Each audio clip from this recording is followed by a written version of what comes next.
I will start the streaming. And we are live.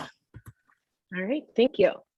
It's time to call the December 6th, 2021 Governing Council meeting to order. If we could all please stand for the Pledge of Allegiance.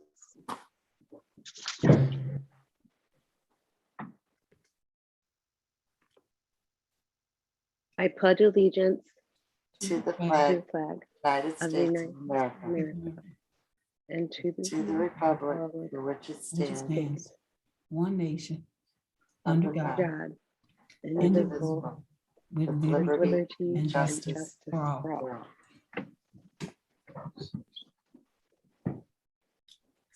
All right, thank you. Item 1.02, roll call vote to establish a quorum. Mrs. Morrow Real. Thank you. Afton, Kenny Edgar here. thank you. Bayless, Shannon Kohler here. thank you. Brentwood, Melissa Naird here. thank you. Clayton, Stacy Seawalk here. thank you. Ferguson Florissant, Kevin and Martin here. thank you. Hancock Place, Jennifer Kostman here. thank you. Hazelwood, Jennings, John Schler's here. thank you. Kirkwood, Darnell Frost, present. thank you. Ledoux, Keisha Lee, present. thank you. Lindbergh, Jennifer Miller present. thank you. Maplewood Richmond Heights, Rachel Goldsman, present. thank you. Melville, Patrick McKelvey present. I believe I heard two people, Larry Felton and Patrick. Yes. Thank you. Normandy, Parkway, Pattonville, Mary Kay Campbell here. thank you. Ridner, Riverview Gardens, I'm here. Rockwood, Lynn McGee, present. thank you. University City, Joanne Fuda, present. thank you. Valley Park, Adam Watson, present. thank you. Webster Grove, Alex John present. thank you. Parkway is here now. Parkway is here now. Debbie Hopper. Thank you. Sorry, I was having a Zoom problem. No problem. I believe we have a quorum. Yes, Sounds like it. All right, item 2.01, approval of the agenda. Do I have a motion to approve the agenda for tonight's meeting? So moved, Afton. And a second? Ledoux. All right, those in favor say aye. Aye. Aye. Those against? Any abstentions? All right. Motion approved. Moving on, item 3.01. Do we have a motion to approve the minutes from the September 13th, 2021 Governing Council meeting? So moved, Larry Felton, Melville. Second, Veronica Morrow Real, Riverview Gardens. Okay, does anyone need any changes or questions about the minutes? Okay. Those in favor say aye. Aye. Aye. Aye. Any against? Any abstentions? Okay, motion approved. Oh, I'm sorry. I have to Someone have a abstain. question? I heard someone said they needed to abstain. Yes. Jennifer Kostman Hancock.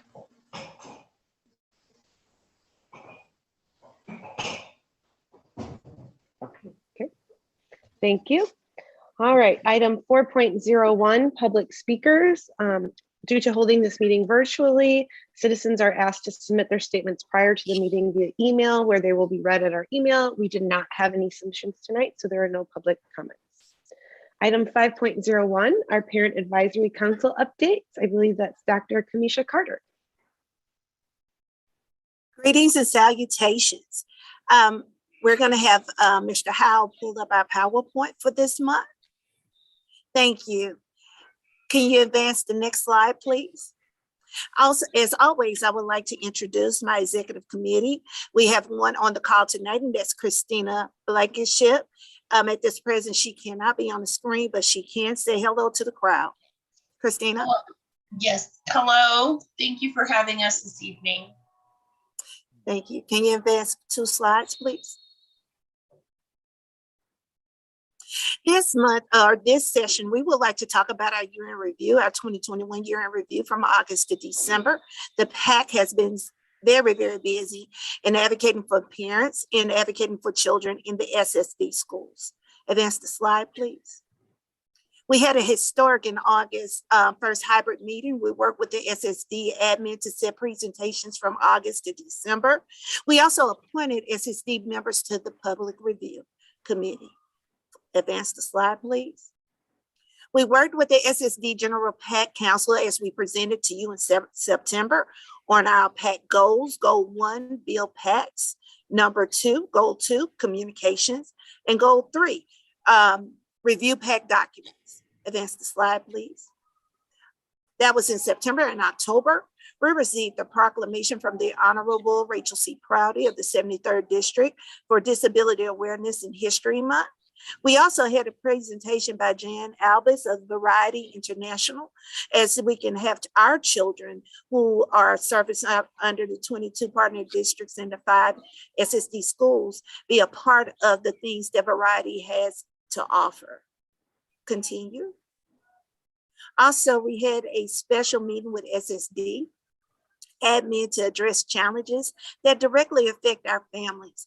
As we know, with the COVID and everything, we have some issues with getting services and things of that nature, but I have the honor to say that SSD championed the cause, and with us compiling a special report for SSD, they were able to jump on the qualitative and the quantitative real-time data that we provided them.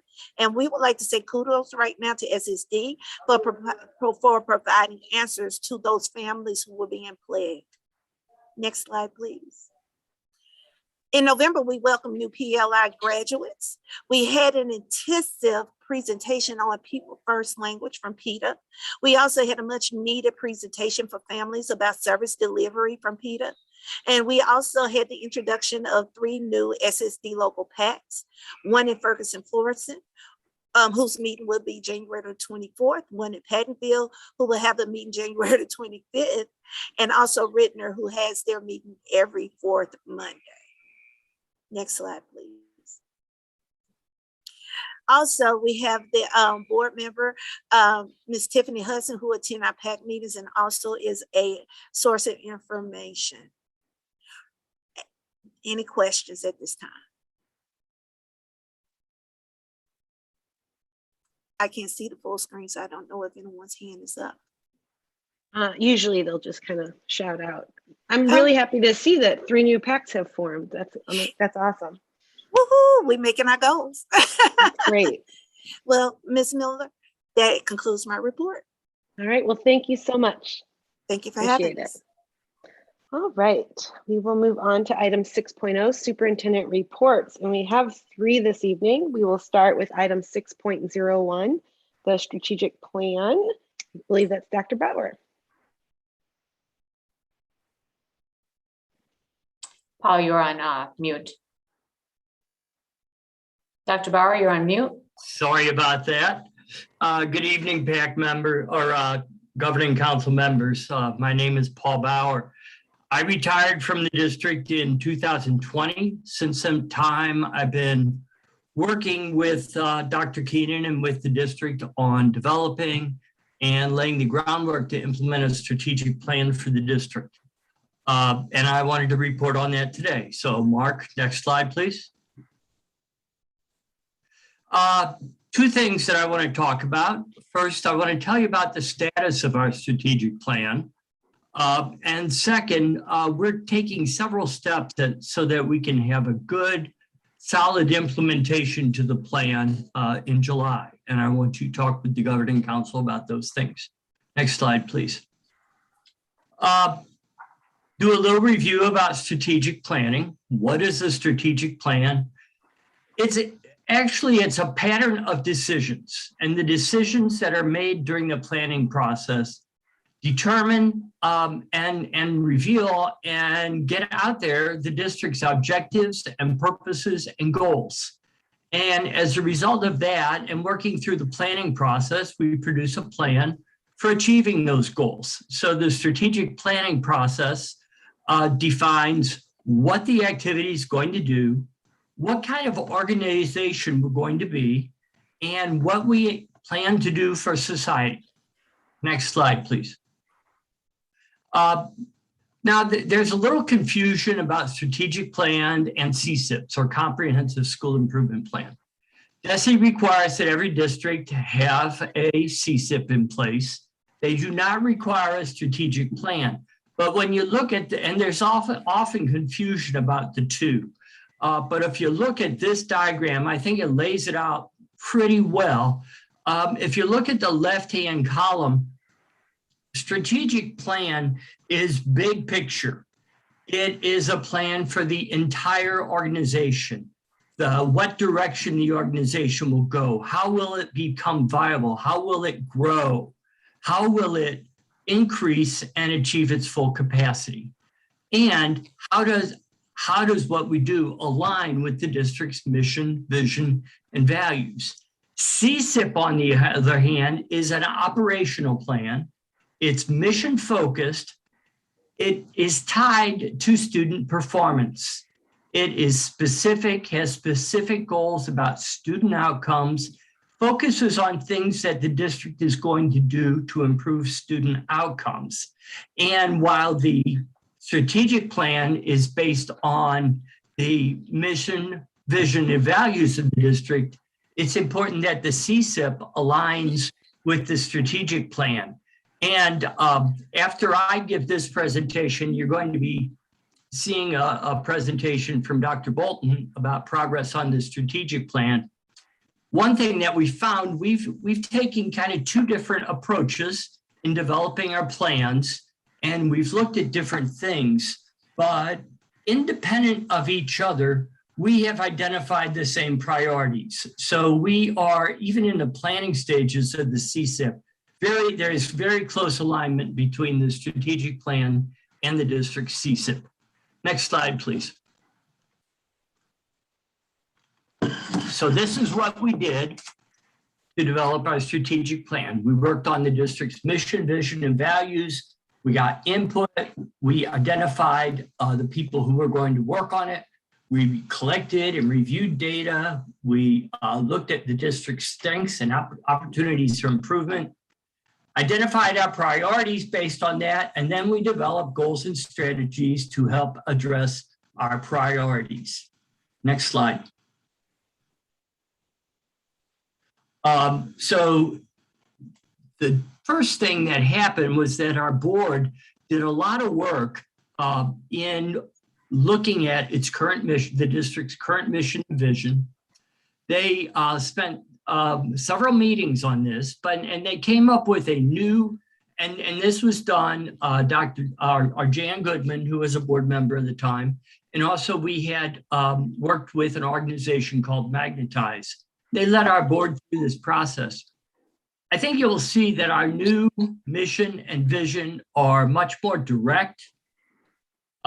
They define much better just what the district does and what we hope to do, what we hope to accomplish, and why we are doing it with our vision.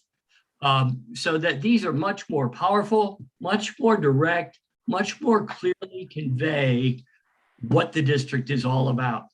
Next slide, please. We also reviewed our core values. And these, again, we went from 7 to 3. These 3 kind of say everything about what special school district wants to be. Of course, equity is first. Every student deserves access to what they need.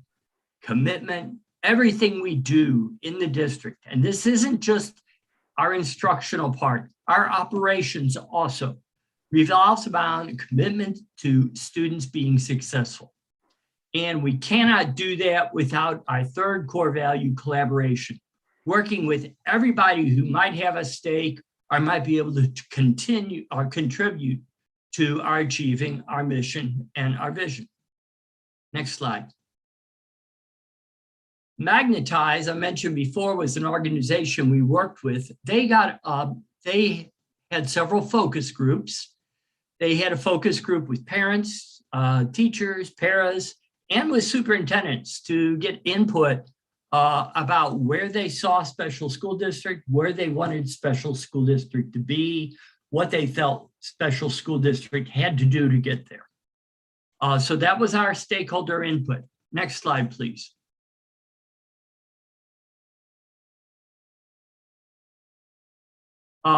We formed a steering committee, and our membership, we had a member of the PAC there. We had our SSD cabinet, and we had our SSD leadership team. And these people put in a lot of hours reviewing what we were going to do, did a lot of thinking, a lot of talking to come up with identifying just where we needed to be. Next slide, please. There are a lot of data in special school district.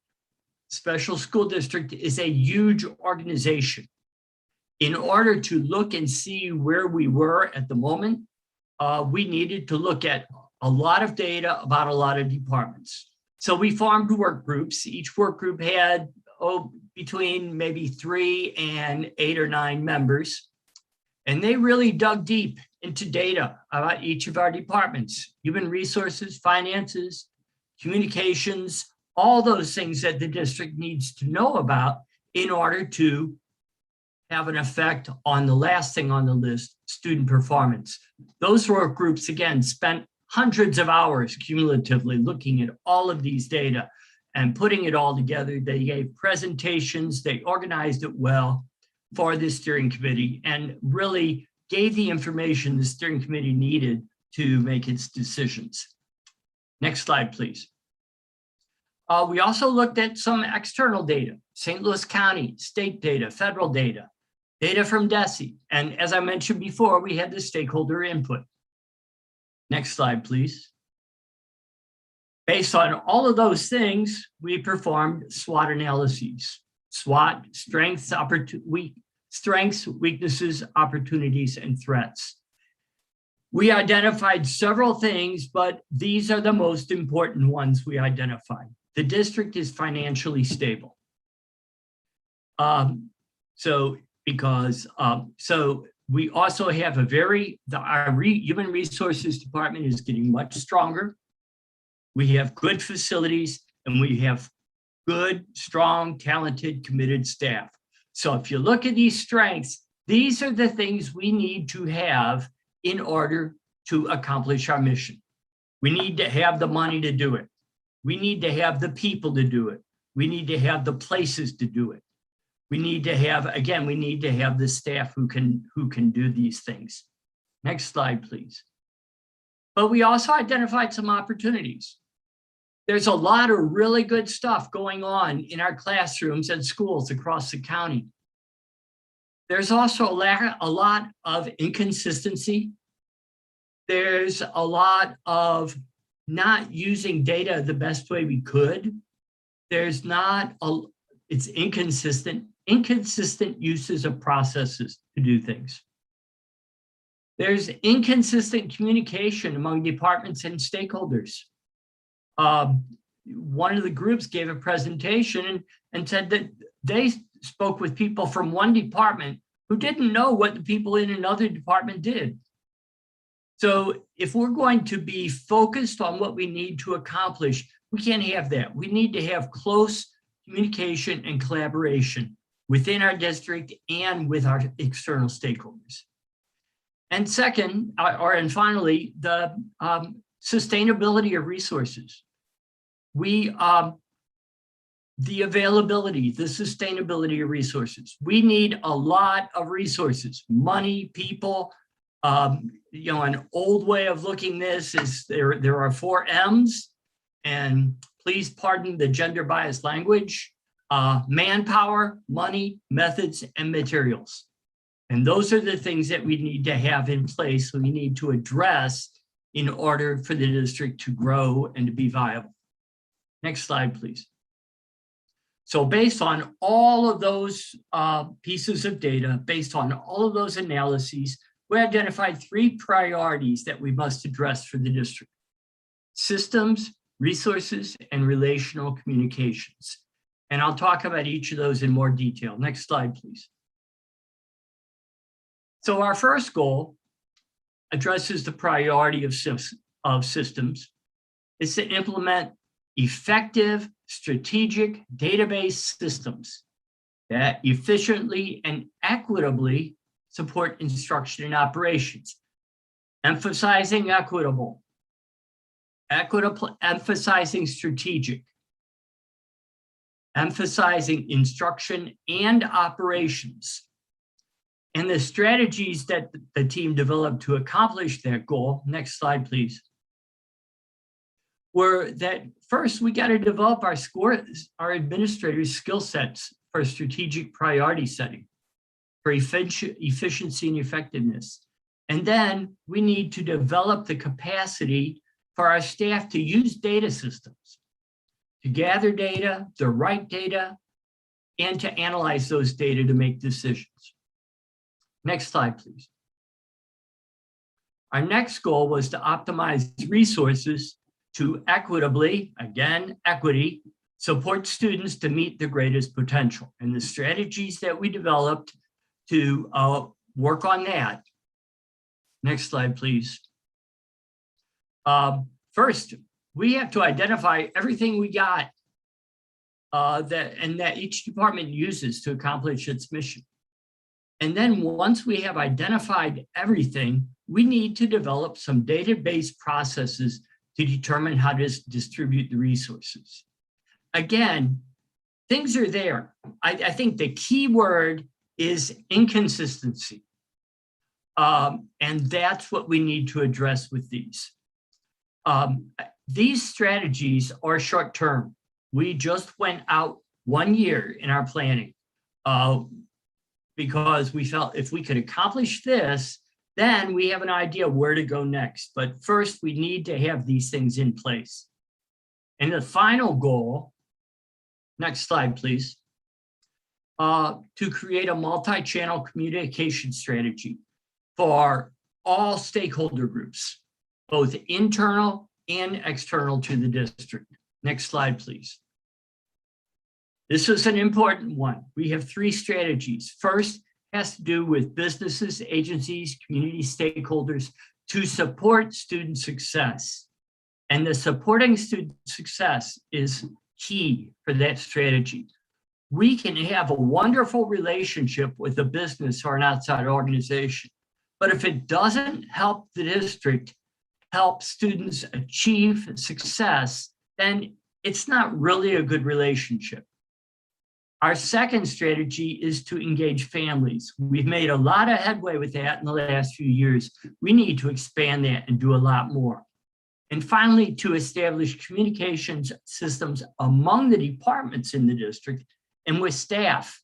Again, go back to my example of not knowing what staff in another department did. You can't collaborate, you can't be focused, and you can't be targeting what you need to do unless you communicate with each other.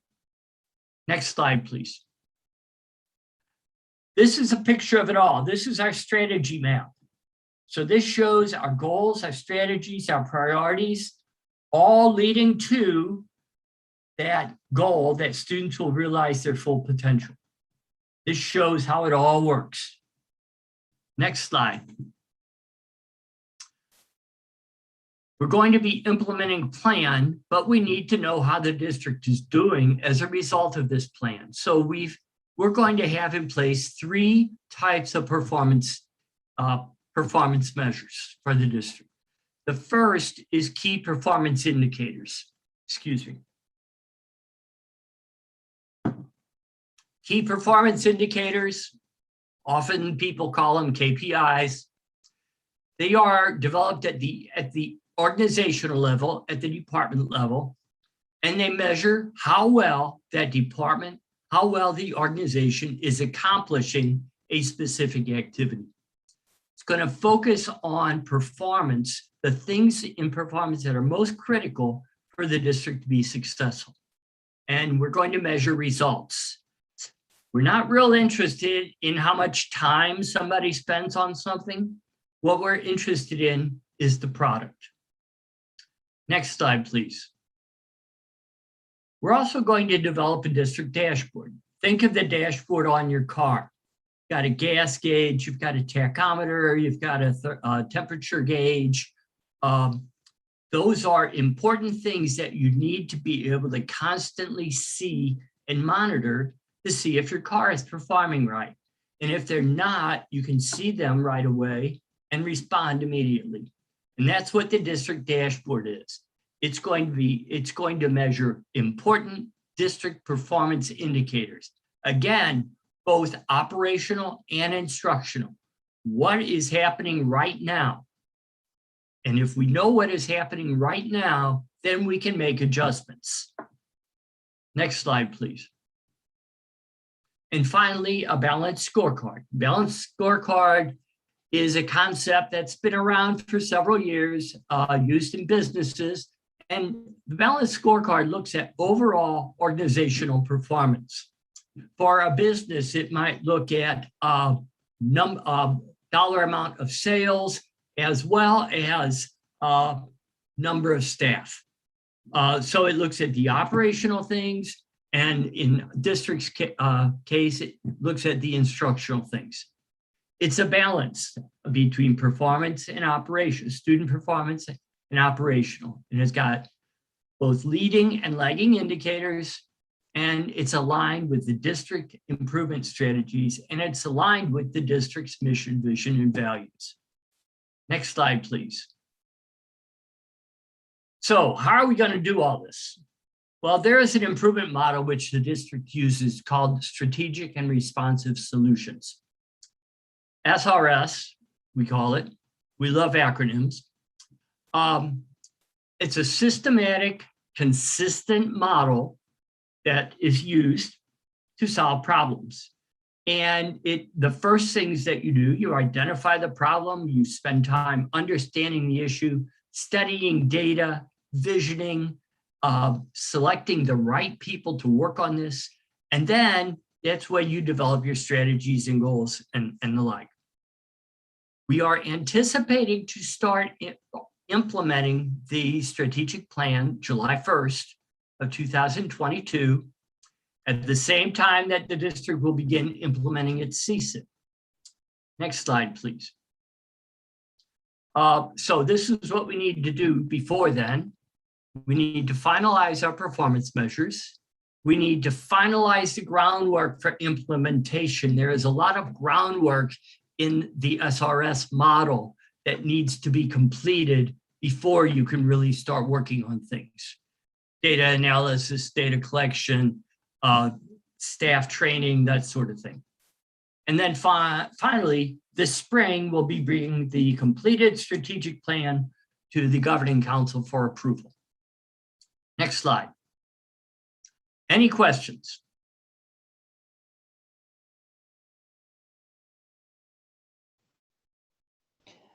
I have a few questions.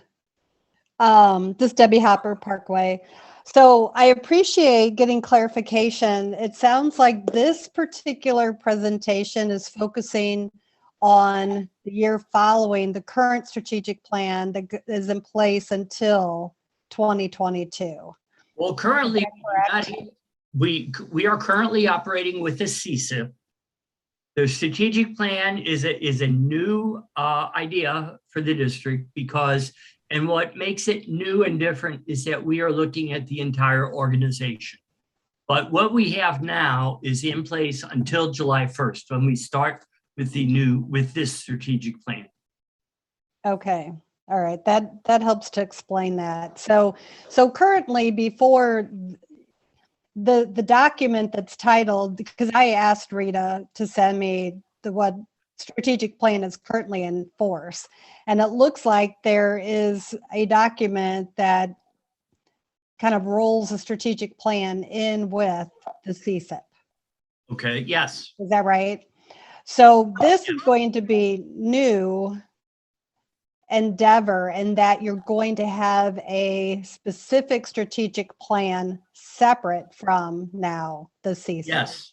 Yes, and the difference being that the strategic plan addresses the entire organization, how the entire organization can make improvements to help improve student performance. Like with a business, manufacturing concern would have a strategic plan that would look at, again, its 4 M's to how it can make its product more efficiently and make more money. Well, we're not in business of making money. We're in the business. Our product is successful students. So the strategic plan is intended to be able to get all the components of the district functioning at their peak efficiency and effectiveness to produce successful students. Okay, so I understand how much time and effort go into developing a strategic plan. One of the things that I didn't see, and perhaps I think you addressed this, is that you're going to be developing more metrics to show what your deliverables will be. And that, and will this particular strategic plan also show a timeline and accountability for who's doing what? Yes. Okay. Part of the SRS model. Okay, because those are some of the things that I didn't see part of this presentation and was concerned. And so I appreciate understanding that this isn't final, that this will be coming to the governing council later for approval once you've put that together. Those things are the groundwork that I talked about that we're laying to implement the plan. Okay. The other item that I kind of was wondering how you came about with all of the different priorities. I didn't see anything specifically related. I mean, we know workforce is a huge issue right now with SSD. In the next presentation on CSIP, I see that will be addressed. I guess they're doing an update on that, but I didn't see that as part of the strategic plan as a direct priority. And I was also concerned about not seeing anything related to the social emotional addressing of needs of students within the special school district as part of the strategic plan priority either. Well, the strategic plan is a very high level document. When we looked at workforce, people are our greatest resource. So when we talk about the best use of resources, we're talking about the best use of people. The best use of people is included in that. When we talk about the priority of systems, a lot of that came about because we saw that across the district, you could have 5 school districts, and the teachers in those school districts are using 5 different ways to teach reading. And the district may be supporting them at different levels, may have different types of data to measure their effectiveness, and SEL or SEB are included in that. So again, at a high level, when we talk about systems, we're talking about instructional systems, as well as other operational systems. And when we talk about resources, we're taking that in a very, very broad sense. And so Debbie, just to jump in here too, those specific things are going to be addressed in the CSIP. There's a larger, broader piece around workforce. That is one of our priorities in terms of that, and how we're going to have the metrics and tracking our vacancies and tracking recruitment, retention, those type of things. So those are going to be a part of the dashboard that we have, which is a part of the CSIP, which is a part of those goals that we want to accomplish on a yearly basis. Mm-hmm. And the SEL is also included into the It's reading, it's math, it's SEL too. Okay. I guess the piece that I was missing, I was kind of missing how the CSIP and the strategic plan are going to be operating in a coordinated effort. And the priorities and the strategies on this particular strategic plan did not seem to align with the current CSIP that is in place. So I was curious, as from an operational standpoint and such a large district that SSD serves, should there be a very distinct alignment between the strategic plan and the CSIP? There is, you just are, I mean, you're getting pieces, you're getting the high level pieces of information. So there's a whole different missing component that it dovetailed with the strategic plan. And this is more of this is up in the balcony. This is a higher level information that we're looking at core goals and looking at those pieces of it with the strategic plan. Now, the CSIP will address more specific information in departments, in each one of our departments, from our teaching and learning, from our human resources to our academics. Those type of things will be addressed in more of the details of the CSIP, which is currently in its last year. So it will be going forward, both of them will go hand in hand together. Okay. So this is limited. Are you going to develop a new CSIP plan? Yes. This is the last year for this current CSIP plan. So once we've been working on the strategic plan for the last year and a half. And so once we develop the overall pieces around the strategic plan, the CSIP is going to be accompanying that, which will bring both of them together going forward, starting in July 1st for next year. And what would the reporting look like for the strategic plan? It will be the similar pieces with the dashboard that Dr. Bauer talked about. We're going to have key pieces of information that will be updated on a quarterly basis. Okay, that's what I was looking for. What's the interval? So quarterly. Intervals are quarterly basis. Yeah, our plan for the performance measures is that our dashboard will be available on a quarterly basis, and our key performance indicators would be semi-annual or annual. Balanced scorecard would be annual. And so, Paul, you on your SWOT analysis, you didn't talk about weaknesses. You talked about your strengths, opportunities, and threats. Yes. But what were the weaknesses?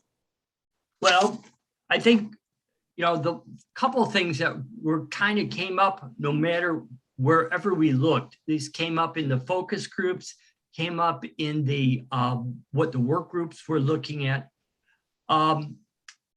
Inconsistency across the district. As I said, there's a lot of good stuff going on, but it's all different good stuff. And that limits our ability to focus. If you're doing 20 different things, you have to divide your attention 20 ways. If you're doing 2 or 3 things, you divide your attention 2 or 3 ways. Okay. Key, the thing that kept coming up with the partner district superintendents, with parents, staff, inconsistency.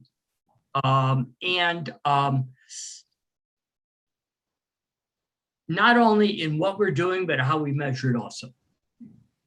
And you address that later on. Okay. Yes. Thanks. This is Zella Williams. I have a question. Yes. I didn't see anything about diversity. If you're talking about the whole district, even if you're saying it's high level, I didn't see anything about recruitment and retention, how you're moving along with diversity, hiring practices, even in contracts and those kinds of things. How are you addressing that? Those is, well, depending on what the issue is, when we talk about resources and in equitable and efficient and effective, that means that we need to be looking at diversity. When we talk about providing instruction in an equitable and efficient and effective way. Equitable means, I mean, in order to achieve that, we need to look at diversity. Where is that? Well, the strategies and the goals talk about doing things in an equitable manner. So under equity, the board has charged the district with each one of our departments to look at where equity needs to make sure that we're addressing it. We have talked about equity in terms of our supports for our students across the county. We've talked about a diverse workforce in terms of how we're supporting not only hiring, but also make sure that with our retention and supporting our diverse workforce. And then to be able to make sure that we are working through that to support people coming into the organization. And so we've got different equitable goals within each one of the departments. You wouldn't be seeing that right now because we haven't shown you that this is the strategic plan. This is the higher level. And under the equity part of it is when we start to talk about more of the equity and the diversity within the organization. And I believe the current CSIP also has a direct goal regarding diversity in the workforce, which we're going to hear about in a few minutes, I think. Yes, and we also have a 5-year equity plan, which we brought to the board, to the governing council before too. So that is all encompassing, which addresses a lot of these pieces around diverse workforce and supporting our students across the county. Okay. Are there any other questions? Jennifer, Yeah. I have another. Oh, go ahead. I guess one comment I'd make, from the data perspective, you talk about inconsistencies, but I think your real issue is data quality. And the only way you resolve that is to establish a target architecture. And you literally have to map every silo database to create, if you want them shareable, you're gonna have to create some type of a shareable environment.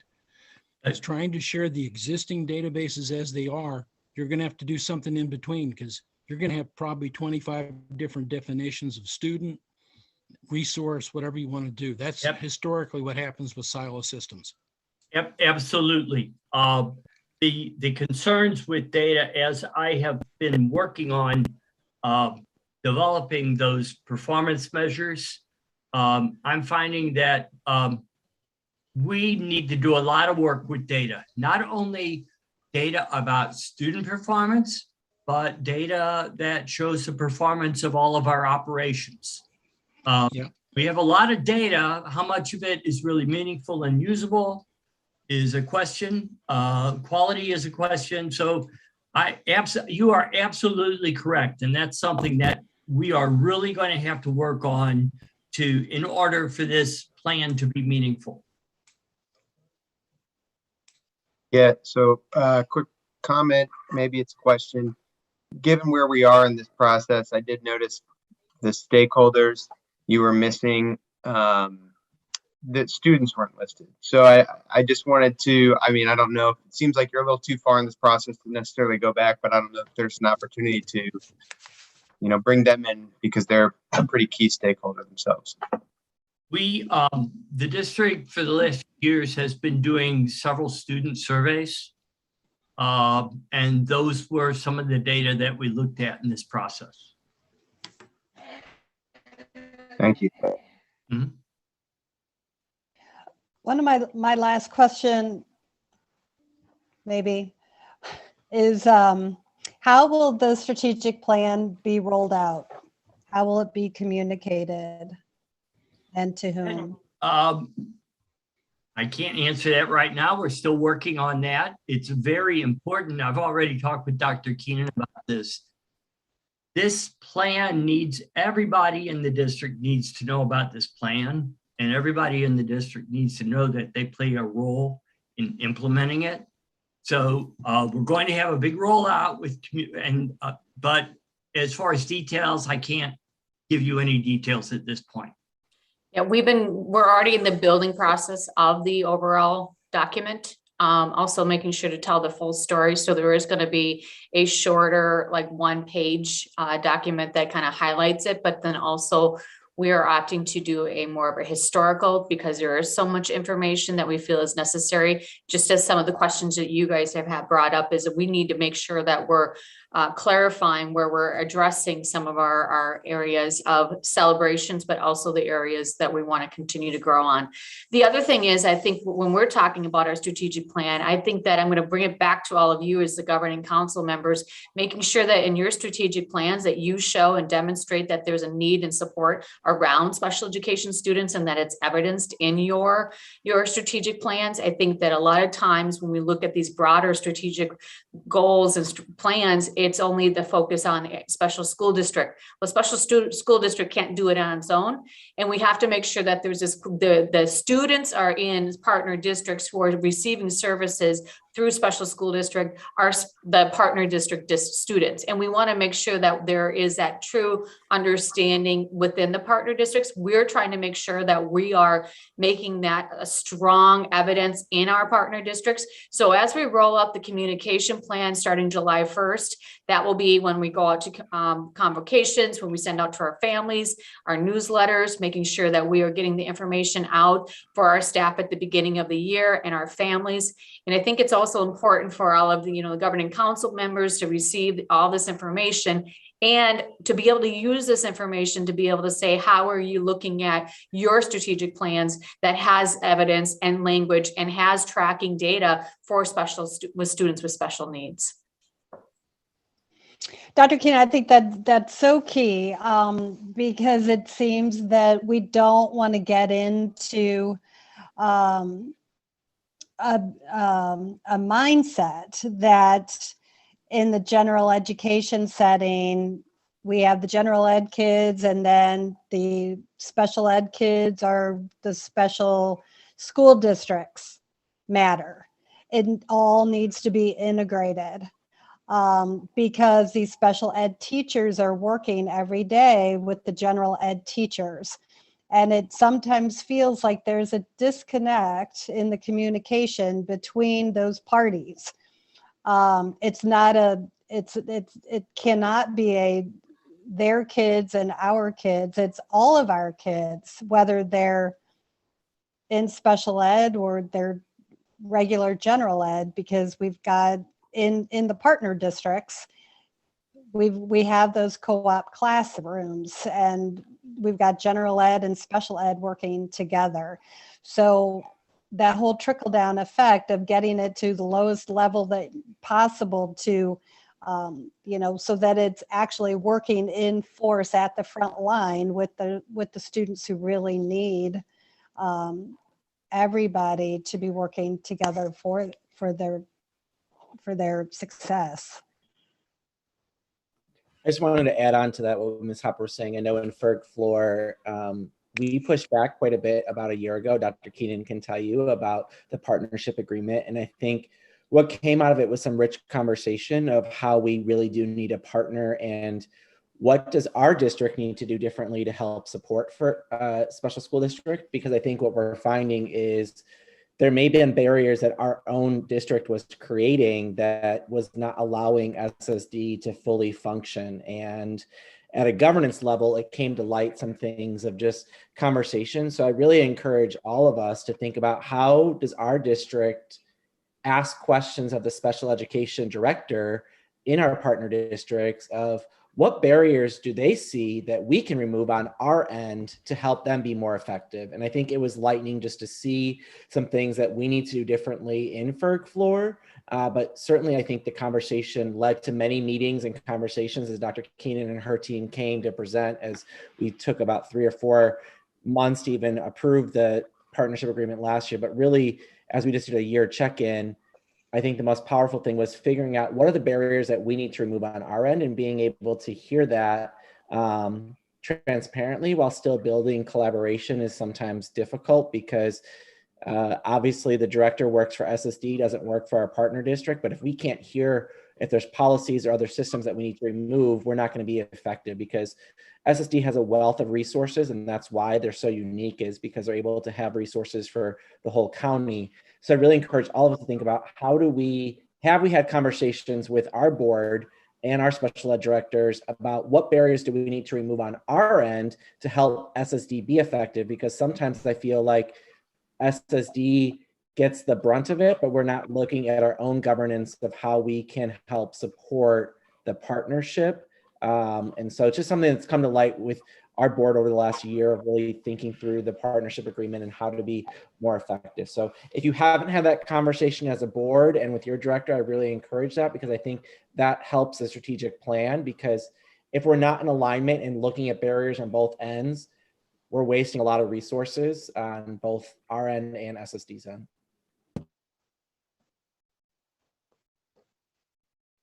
All right, thank you. It looks like we don't have any more questions. So we can move on to item 6.02, the Comprehensive School Improvement Plan. Dr. Bolton. Thank you. Good evening. My name is Dr. Molly Bolton, and I am the Executive Director of Teaching, Learning, and Accountability. And tonight, the report I'm going to present is twofold.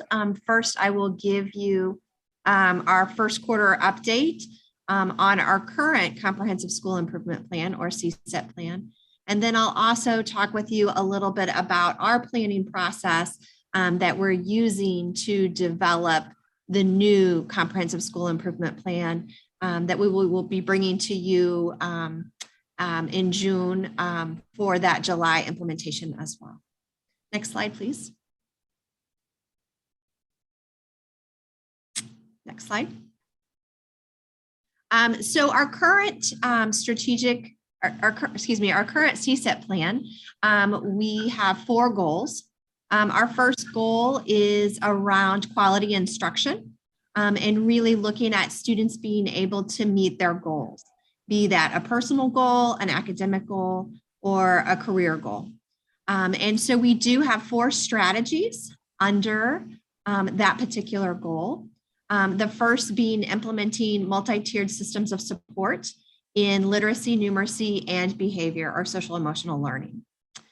The second is around post-secondary planning and making sure our students have the skills that are needed to be successful in post-secondary experiences, centering around communication, being able to advocate for themselves, as well as showing those self-determination skills of being able to set goals, make plans to meet those goals, and then revise them and monitor their progress. The third strategy in goal 1 is around having a safe and secure environment. And the fourth one is around family engagement and how we partner with our families to achieve higher student success. Next slide, please. This slide here has a lot of information on it, I know, and I'm not going to read it all to you, but this is our report out on each one of those strategies that I just explained to you, the accomplishments that they have accomplished for this quarter, for first quarter, which first quarter ended for us towards the end of October. And our second quarter will end in January. So as you can see, all 4 of these strategies are on target to be met at the end of the year when this CSIP ends. Also, I've included the next steps. So those things that they will be focused on in the next either quarter or for the remainder of the year for the life of the plan. I'll give you just a few minutes to look over that because I know it's a lot of information. Can you make it bigger? I am not sure. Are you able to make it bigger?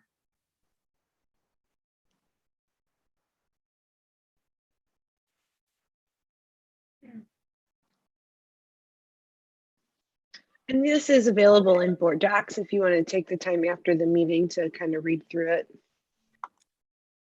And if you have any questions after you've had a chance to read through it a little more thoroughly, please don't hesitate to reach out. So you can see some of the key highlights that we have for next steps. One of the things we're going to be doing is working on our universal supports, which are those strategies that you have in place in an environment for all students to be successful. We also are continuing our work on our post-secondary pieces with working on some self-determination modules for our staff to help support our students in developing those self-determination skills. And then for our safety, we will be completing those safety audits and updating some alarm systems. And for family engagement, we are adding some on-demand trainings for our families to be able to access to help support their children in those academic skills, as well as collaborating with our parent education and diversity awareness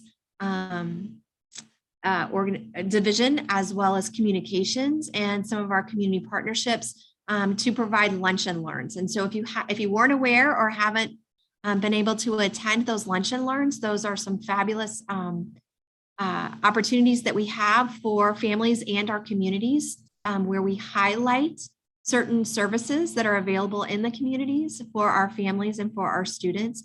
Those are also recorded and stored on our website, so you can access those at any time.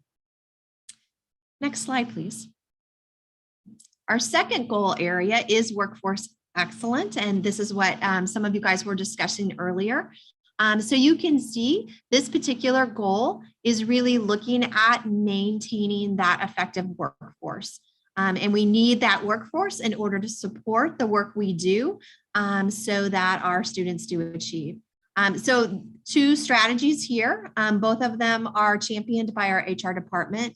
One looking at that retention and recruitment, and then the second being increasing the percentage of diversity among all of our workforces to really mirror our region. Next slide, please. So as you can see here, we have some accomplishments that we have achieved this first quarter, a lot of that revolving around looking at advertising or recruiting, as well as we're getting folks in, making sure their onboarding experience is a positive experience and they feel prepared to do the job that we have hired them for. And then also collecting feedback on those folks who have retired or may have resigned to see what some of those reasons might be. And so we can look at improving our systems for that. We are also hiring some aides, which are typically for our paraprofessional workforce. You have to have 60 college credit hours in order to be able to receive a substitute certificate. The Department of Elementary and Secondary Education, DESE, has come out with an alternative route where we can now hire folks who may not have that 60 hours. And then those folks will complete an online course, a 20-hour online course, in order to receive that substitute certification. And so we're utilizing that program to increase that workforce. And that really opens up that workforce to folks who might not have been qualified previously. But now we can hire them at that aide level, get them that training and support them through that learning that they need. And so they can get that certification and then move up to a paraprofessional position. You can also see we are partnering with some HBCUs to really work with some of the diversity pieces as well. So some next steps that you're going to see with those strategies is definitely our HR folks are attending a lot of job fairs and hosting job fairs to increase that commitment. And then we're also looking at doing some surveys to really look at how are we doing? How are we doing in onboarding our staff? And are you feeling prepared and equipped? And what is your job satisfaction? So really getting some measures along that line. Next slide, please. Our third strategy is around engagement, and that's really where we're looking at our voice of customer, looking at both our internal and external stakeholders and making sure we're meeting those needs. And so part of that is developing those collaborative relationships that we talked about that will continue in our new strategic plan as well. but really looking at those partnerships and how they can provide opportunities for our students to really support them for future endeavors post-secondary. The second strategy there is really looking at how we are gathering and utilizing our voice of customer data, and that voice of customer looking at all of our stakeholders and really utilizing that data in planning and decision making. And as Dr. Bauer stated previously, we've used a lot of this data from our students, from our families, from our community partners, all those different, our workforce, different divisions, really looking at those as we have developed our new strategic plan, as well as started working on our new comprehensive school improvement plan. Next slide, please. So you can see some of the things that have been accomplished this first quarter, really working towards those collaborative relationships and looking at some of the memorandums of understanding or contracts that we may have with them, making sure that they're meeting those high standards that we have for quality partnerships and relationships. And then also really trying to focus in our voice of customer data so that we're not asking the same thing over and over again from our stakeholders, that we're able to streamline those questions and really utilize that data. Next slide, please. Our final goal is equity, and really looking at collaborating again with all of our stakeholders, just really ensuring that our students have access and opportunity and resources that they need to really achieve those high-level post-secondary outcomes.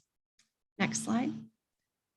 One of the big focuses for our equity goal this year is really developing a 5-year professional learning plan for all aspects of our district to really look at equity and how that applies to their job category.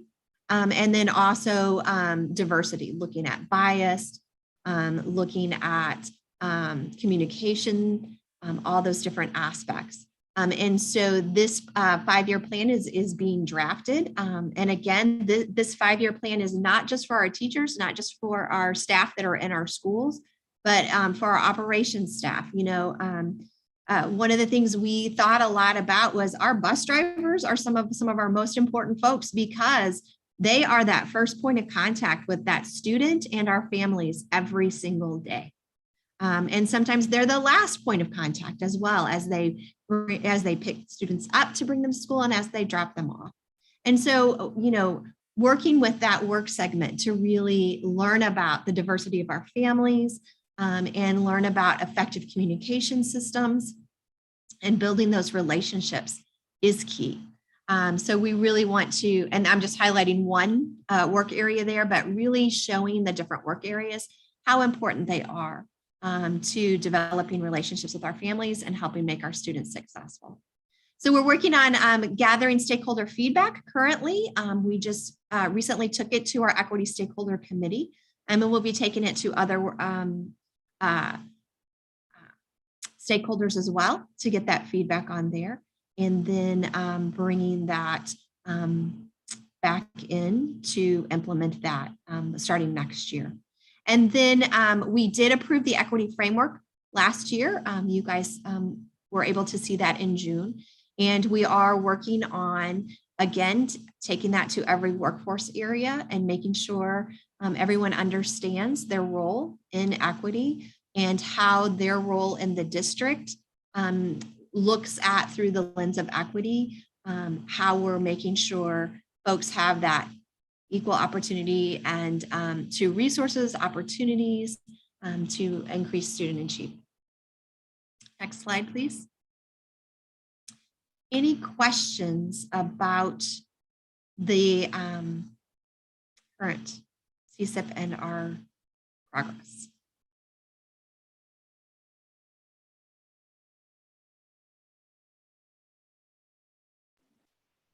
All right. Well, thank you very much for that. And thank you. I know, as you said many times, this is the last year, so we'll be seeing a new one for next year.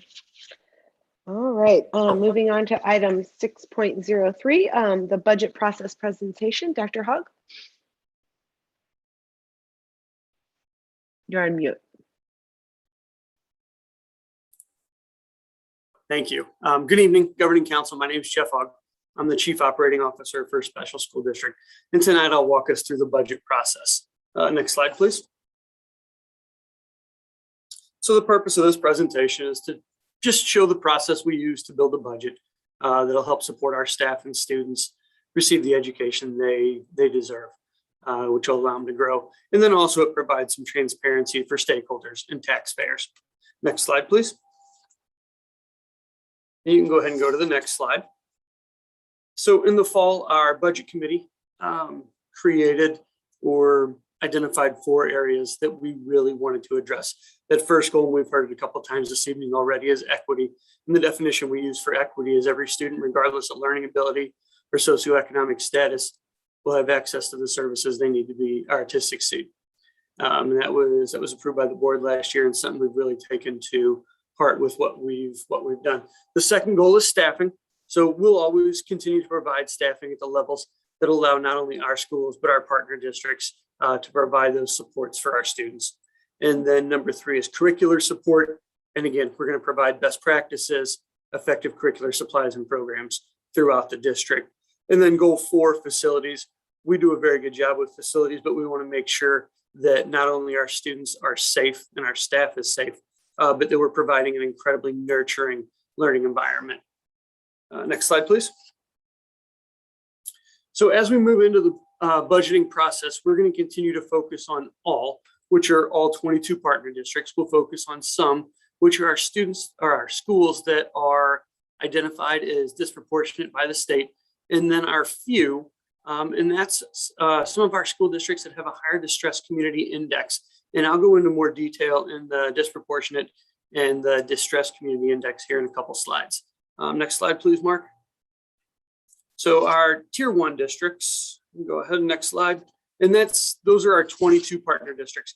And basically we're going to, like I said, ensure that all our partner districts have the staffing and curricular supports they need.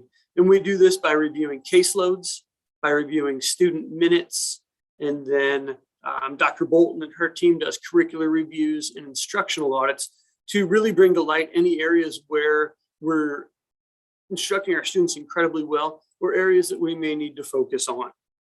Next slide, please. And you'll see on the screen, that's a list of all 22 districts that are represented in tier 1. And those are all 22 partner districts. Next slide, please. And then on to our tier 2 districts. And again, like I mentioned, these are districts that have been identified by the state as disproportionate.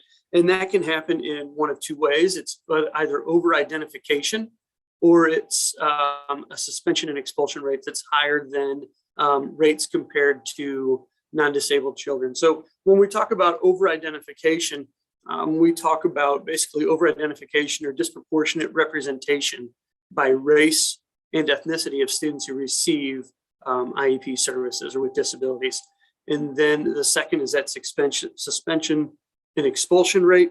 And basically that is DESE in conjunction with the state uses disaggregated data by race and ethnicity to determine whether discrepancies are occurring in the rate of long-range suspensions or expulsions of children with disability.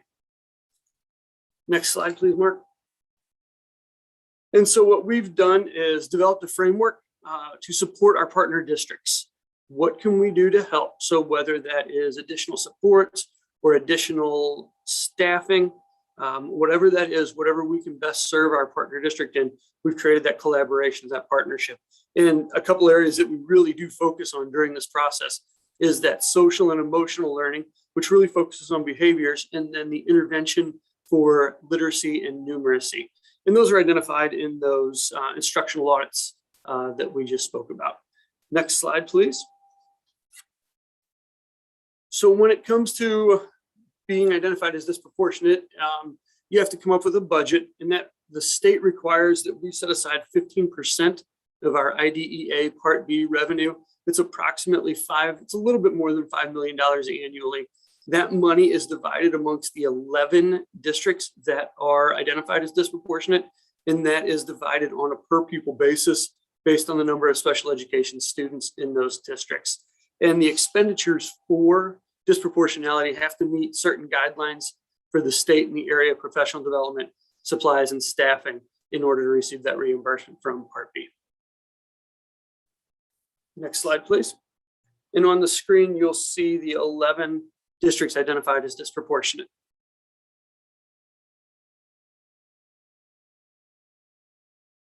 Okay, next slide, please, Mark.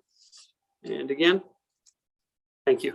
And so then our tier 3, which is the when we showed the slide earlier, all, some, and few, this is the few. But this is some special school district used some research, looked at some research and implemented some research from the Economic Innovation Group. And basically they work with an index, a distressed community index. It examines the well-being at the zip code level, at a local level, basically the national growth and how that impacts individual communities. The Distressed Communities Index, or DCI, is an attempt to understand the spatial distribution of U.S. economic well-being. So next slide, Mark. And so the DCI measures 7 indicators, and those 7 indicators are on the screen. And that's adults with no high school diploma, poverty rates, adults not working, housing vacancy rate, median household income, change in employment, and change in establishments. So those index combine to form a single score. Those single scores allow people doing the research to compare communities to one another. And they break them down into 4 different categories, which is zip codes, counties, cities or congressional districts. And then within each of those, they're broken down into quintiles, which is either prosperous, comfortable, a mid-tier, at risk, or distressed. Next slide, please. And you'll see here on the screen, this is St. Louis County broken up by school districts, and you'll see the blue scores, and you can see by that, by the key there too, that the blue scores have a lower DCI, where you see the oranges and reds have a higher DCI. And then that is what we are going to focus on in this map here, is based on zip code. Next slide, please, Mark. And so we've developed a framework to support those 8 identified districts. We've not only looked at the DCI, the 7 standards that went into the DCI, but we've also looked at rates of special education identification within those 8 districts and rates of proficiency in reading and math. So we can look at their standards, but we really wanted to look into and add a couple items that really make a difference, not only to us, but the district as well. And so then that bottom bullet there is really the key. So it's in collaboration with partner districts. We just want to establish supports, whether that's we use achievement data, instructional audits, integrated models of instruction, but we really want the input from the partner districts, the partner district cabinets, leadership teams, directors to help create or help support learning initiatives or even additional staffing that would really help the districts identified here. So next slide, please. And you can see on the screen there, those are the 8 schools that have been identified as having a lower DCI. Okay, next slide, please, Mark. And so as we get into the budgeting, we do zero-based budgeting. And basically that is where we ask every principal, every director to start at 0 and build from the year before. So we ask them to identify what it takes to provide that most fundamental service of the curriculum. What would it take to execute that basic fundamental service? Example of that would be a textbook. And so they identify their textbook, they identify how they could basically do that. And then they identify their wants. And basically those wants look at what is essential to continue that current level of practice. So what are we doing now that's working that we have to continue? And that becomes your want. And then, so an example of that might be manipulatives or computer program that the students can use for, for reinforcement or engagement or enhancement of the curriculum. And then lastly, we have that enhancement level of the curriculum. And these are resources that they may not currently have, but they would like to really build on the curriculum or build on what is being taught to students at a greater level. So if we go back to needs, we're talking a textbook, maybe some workbooks that get you your basic curriculum. Your wants are how you're providing it right now. So you've added manipulatives and a computer program. Then you get to the enhancement and your teacher may have said, I would really like to bring in a speaker, or we'd really like to buy this program on top of it.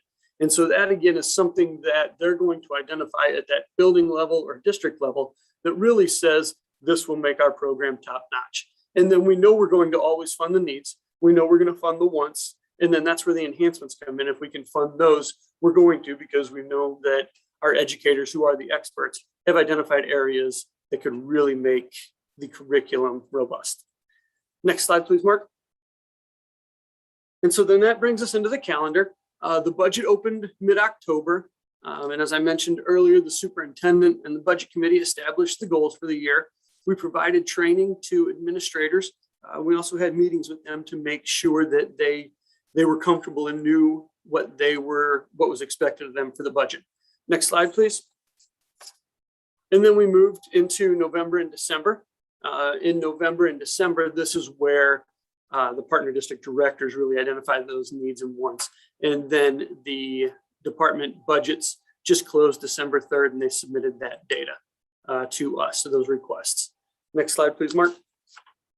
And then in December and January, we'll hold budget review meetings with the different groups. And so in December there, you'll see that we're going to meet with our SSD buildings and departments, review that data. Dr. Keenan will be on that. I'll be on that committee, and other members of our leadership team will be on those meetings as well. And then we get into January, and that's when we'll meet with our partner districts. So our directors will walk through a PowerPoint explaining needs and wants and how what they have requested will help not only special education students, but help support the goals of the partner districts as well. We'll do those in January. Again, that team will be made up of Dr. Keenan, myself, members of our cabinet leadership team. But the cool part is it also includes the superintendent from the partner district, as well as leadership team members from there. So it's really that collaboration, the connection, so that our partner districts know, one, what we're doing, two, what's being asked, and three, how our budget can help support them. Next slide. And then in February through April, we'll continue to build the budget. We'll bring the budget to the budget workshop for our Board of Education in February, and then we'll bring it back to the Governing Council in March, so that you will know where we're heading, what we're asking for, and what we're thinking for the upcoming budget. And then again, through March through May, we'll continue to meet with directors and partner districts to see if anything pops up or comes up that they didn't know in the fall when they were building the budget that they need to plan for. So it'll have a little fluidity as well. Next slide, please, Mark. And then, as you all know, the preliminary budget by state statute must be approved by June 30th of each year. So we'll bring it back to the board for approval in May, and then for final approval from the Governing Council in June. Next slide. And go ahead again, Mark. And so one of the things that we wanted to work on this year was centralized purchasing. And that was for a couple reasons here. We realized that as we talked, we wanted to provide equity and resources across the district. And so we kind of had an inconsistent implementation of resources, and we had an inequitable distribution of resources. So we really talked and thought, what's working, what's looking like we need to make sure that we're implementing this in different parts, different regions throughout the district, so that all of our students are receiving that same really good resource. So that was one, we wanted to look at equity of resources. And then two, we realized we were purchasing quite a bit of books, of materials, of curriculum, but we were doing it individually. So different districts would purchase a series of textbooks or manipulatives or technology or computers.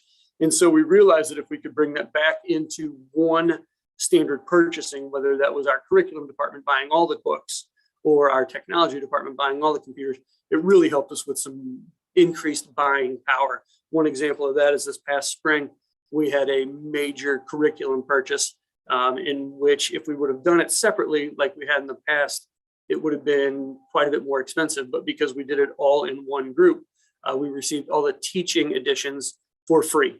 So it really made a difference.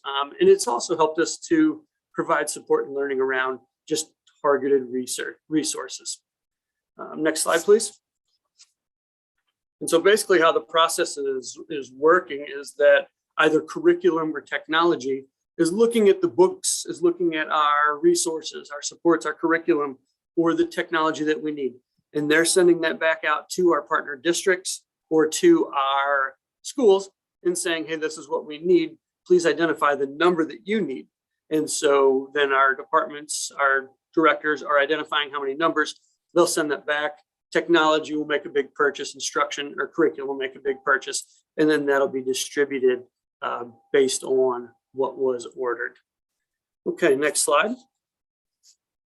And then we'll wrap up here with staffing and enrollment. So just wanted to show these two slides. As you can see, from 2016 to 2020, the county-wide enrollment has declined, whereas between that same time period, and we'll continue to see that through the most recent data, is that the county IEP count by year has increased. So while we're seeing a decrease in enrollment at the county level, IEP minutes and IEP counts are increasing. Next slide, please. And so then I just wanted to wrap up here with additions over the past 2 years. So you'll see in 2021, we added 80 positions and reduced 29. Last year, we increased 93.5 positions and reduced 39.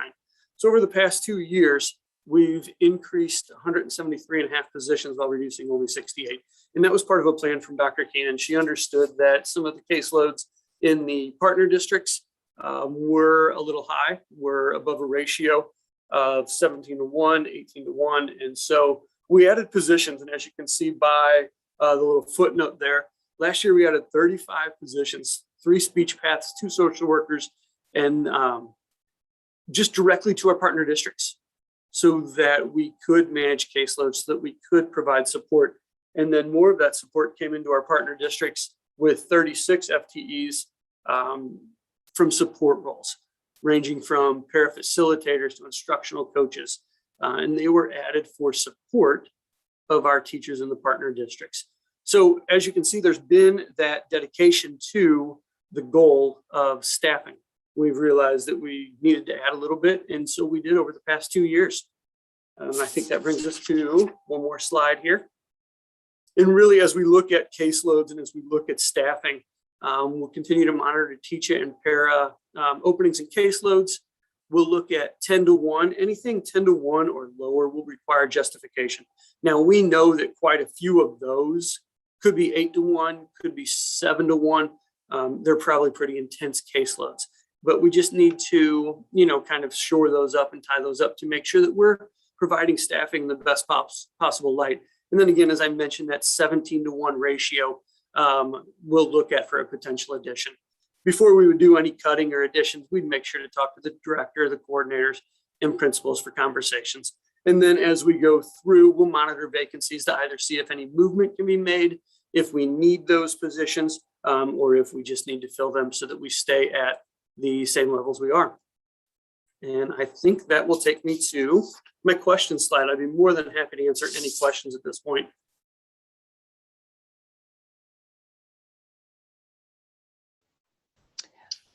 I have a question. This is Debbie Parkway. I'm asking because I just don't know. Does SSD participate with Ed Plus? When you talked about centralized purchasing, and I know one of the advantages of Ed Plus that I know Parkway participates with them is skills of economy and purchasing effort. So I was just curious if SSD was part of that or not. Yes, we are. And we do identify with some areas. So we talked to Dr. Ziegler, who was at the meeting the other day, in his team. But yes, we do participate with that. Okay, great. Thank you. Anyone else? All right. Well, thank you, Dr. Hogg. I appreciate that. And thank you. Forward to the March meeting with more. All right. So we will move on to Item 7.01, approval of the FY21 budget adjustments. We have two this evening, one from September 28th, 2021, and one from November 9th, 2021. As requested, supporting documentation for those budget adjustments was provided on board docs. Dr. Hogg, do you have anything to say about those, or? Just the one from September balanced the budget for the work on the ASBR, but you can't finish with a negative in Fund 2. And then the other is just additions from this year that were added after approval of the budget. All right, thank you. Is there a motion to approve the FY21 budget adjustments from September 28th, 2021 and November 9th, 2021? This is Veronica Real from Riverview. I make the motion. All right, in a second. Second, Lynn Mediette. All right. Are there any questions or discussion? I have one question. I think it was on this area that it talked about additional money is going toward new teachers to aid in them. I'm trying to find the report with supplies. And I think it was a substantial amount of money. Where is it? Yeah, we added $127,000 to provide supplies. What we found was a lot of our new teachers were coming into classrooms that were either really well equipped or not at all. And so we wanted to make sure that they had a great start. We wanted to make sure we purchased some libraries for them, so some books that they could take into their class, some supplies. We just really wanted to make them feel welcome. And we thought that that was just a good investment to go with them. It was very well received. It was really neat to watch our new teachers walk out of new teacher meetings at the beginning of the year, carrying all their stuff. They were so proud. It was cool. It was that moment of, you know, I'm a teacher, I'm here, I'm ready to go. So yeah, while that's quite an investment, it's really paid off. Well, I don't object to that. I guess my question is, have they been paying out of pocket for these supplies in the past? And then what happens after after year one? What are the other teachers beyond year one doing if they need supplies? What's happening there?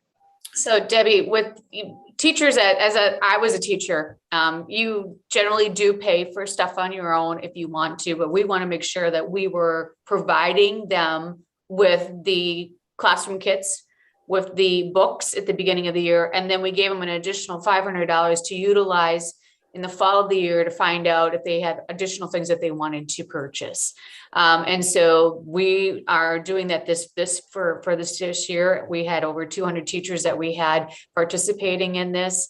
And then ongoing, we want to make sure that when we are looking at the tiers of support and the instructional supports and the curriculum, that's when we're looking at the centralized purchasing. We want to make sure when coordinators are asking for materials and resources, we do give an allocation for our teachers of about, and I can't remember what it is, if it's like $100, $200 to purchase additional things on top of their curriculum and their materials that they have in their classroom. So we're not saying that we're doing this because teachers were having to pay for everything outside of their own pockets, but we wanted to make sure that we were setting up our new teachers particular for success.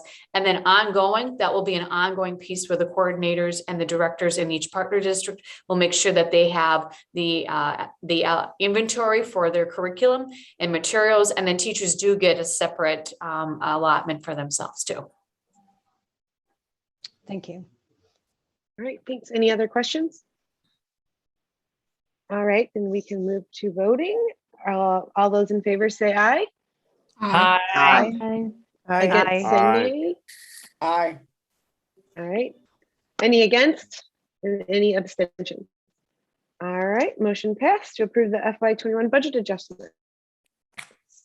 Item 8.01, the SSD board elections. The 3-year terms for Subdistrict 3, which is Parkway, and Subdistrict 4, which covers Ferguson, Florissant, Pattonville, and Riverview Gardens, are both expiring in 2022. Filing begins tomorrow, December 7th, and ends December 28th, 2021. We will hold elections at our next governing council meeting on March 7th, 2022. And as discussed this past summer, this meeting will be held in person instead of via Zoom. And I believe it will be at Special School District Central Office as previous meetings were. All right. Item 9.01, calendar of events. Included in board docs is a list of our upcoming governing council meetings and tentative agenda topics. And then, as I just stated, our March 7th meeting will be in person. So I believe when Rita sends out the reminder email about the meeting, it is nice to reply RSVP so that we know we will have a quorum for that meeting. All right, item 10, announcements. The district does not have any. Do any governing council members have anything?